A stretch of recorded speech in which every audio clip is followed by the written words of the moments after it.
পুনৰ চৰ্চাত উজনিৰ 4 লেনযুক্ত পথ বহিৰাগত কোম্পানীৰ লুণ্ঠনৰ ফল ভুগিছে থলুৱা ঠিকাদাৰ কৰ্মচাৰী বনুৱাই প্ৰায় এটা দশক জলাকলা খুৱাই উজনি অসমৰ বিভিন্ন দল সংগঠন ব্যক্তি তথা ৰাজ্যৰ প্ৰতিবাদৰ শেষত মাত্ৰ এটা বছৰৰ ভিতৰতে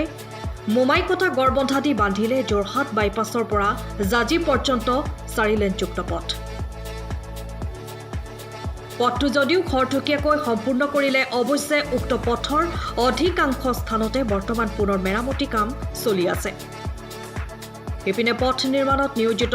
থলুৱা খিলঞ্জীয়া ঠিকাদাৰ কৰ্মচাৰী তথা বনুৱাসকলকো তেওঁলোকৰ প্ৰাপ্য ধনৰ পৰা বঞ্চিত কৰিছে বুলি অভিযোগ উঠিছে পথ নিৰ্মাণত নিয়োজিত বহিৰাগত কোম্পানী সদগুৰু ইঞ্জিনিয়াৰিঙৰ বিপক্ষে 8 মাহৰ পইচা আমি পাবলৈ আছে আৰু 8 মাহৰ যেতিয়ালৈকে কাম ষ্টাৰ্ট হৈ আছিলে সেইটো নহয় এতিয়া আমাক যি দিনাৰ পৰা তেওঁতো আপোনাৰ 97% 97% পইচা লৈ গ'ল মাত্ৰ 3% পইচা পাবলৈ আছে তেওঁ সেই 3% পইচাটো এতিয়া তেওঁ যদি আমাক দিয়েও নহয় হয়তো চাগে আমালৈ নুজুৰিবগৈ আমালৈ নুজুৰে আৰু সেইকাৰণে তেওঁ পলাইছে সেইটো কাৰণে কি নাম কোম্পানীটো সদগুৰু আৰু তেওঁ কিন্তু পইচা দি থৈ যাব লাগিব এইটো গোটেই কাৰণ এটা কথা আমি খিলঞ্জীয়া অসমীয়া ভাই ককাই কাৰো পইচা খাই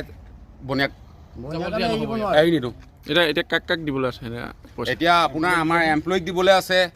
ঠিকাদাৰক দিবলৈ আছে গাড়ী দিবলৈ আছে সকলোৰে পইচা দিবলৈ আছে আপোনালোকে যোগাযোগ কৰিলে কি কয় ফোনে লেবাৰৰ পইচা দিব আছে ফোনে ৰিচিভ নকৰে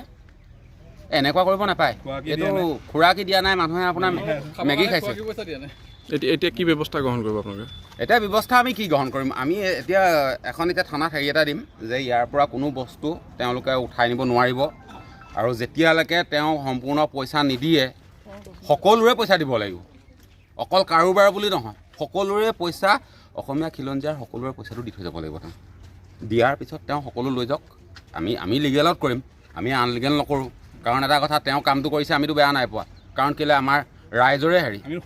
আমি সহায় কৰিছোঁ আমি 2টা 4টা 8টা 10টালৈকে আমি কাম কৰিছোঁ যদি আপোনাৰ 2টা বজাত যদি যাওঁ তেতিয়া ৰাতিপুৱা 8টালৈকে কৰোঁ ইমানখিনি কাম কৰাৰ পিছত কাৰণ কেলৈ ৰাস্তাটো আমাৰ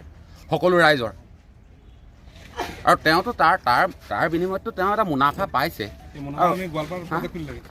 মুনাফাটো পোৱাৰ পিছত মুনাফা পাই পিনে আমাক কিয় মাৰিছে আমি খাটি খোৱা মানুহবোৰক কিয় মাৰিছে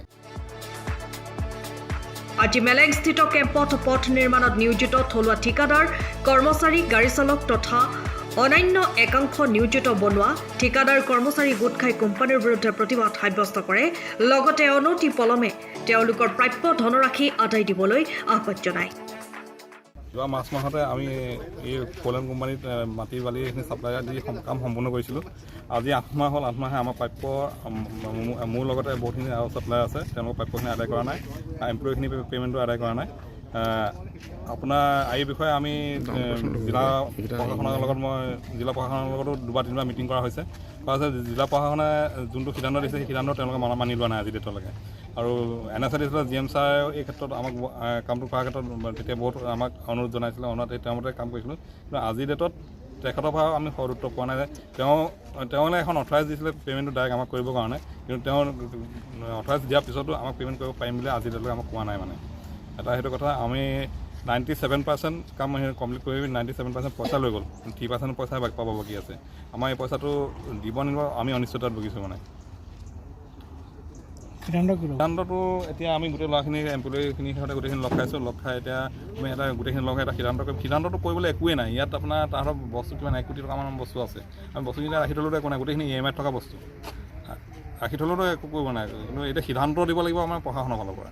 প্ৰশাসনে আমাক এইটো কাৰণ কামটো উলিয়াবৰ ক্ষেত্ৰত আমাৰ মাৰ্চৰ ভিতৰত কাম সম্পূৰ্ণ কৰিব লাগে বুলি আমাক বহুত প্ৰেছাৰাইজ কৰিছিলে সেইটো মতে আমি দিনে এটা কাম মাৰ্চৰ ভিতৰত সম্পূৰ্ণ কৰিছিলোঁ আৰু এইটো প্ৰশাসনে যাতে এই বিষয়ত হস্তক্ষেপ কৰে তাৰ কাৰণে আমি অনুৰোধ জনাইছোঁ আৰু মুখ্যমন্ত্ৰী মহোদয়েও এই বিষয়ে হস্তক্ষেপ কৰে তেওঁ ইতিমধ্যে আমি মানে অভিযোগ দাখিল কৰিছোঁ উল্লেখযোগ্য যে বিগত 8টা মাহে এই সমগ্ৰ বিষয়ত ইতিমধ্যে এইসকল ভুক্তভোগীয়ে NSIDCL কৰ্তৃপক্ষক অৱগত কৰি আহিছে যদিও এই পৰ্যন্ত কোনো সুদুত্তৰ পোৱা নাই ইপিনে তথ্য মতে উক্ত প্ৰকল্পৰ প্ৰায় 97% কাম সম্পূৰ্ণ কৰি নিয়োজিত কোম্পানীয়ে ধন মোকলাই নিছে। সেয়ে ঠিকাদাৰ কৰ্মচাৰী বনোৱাকে ধৰি সকলোৱে নিজৰ প্ৰাপ্য ধন আদায় দিয়াৰ ক্ষেত্ৰত জিলা প্ৰশাসনৰ লগতে ৰাজ্যৰ মুখ্যমন্ত্ৰীগৰাকীৰ হস্তক্ষেপ বিচাৰিছে।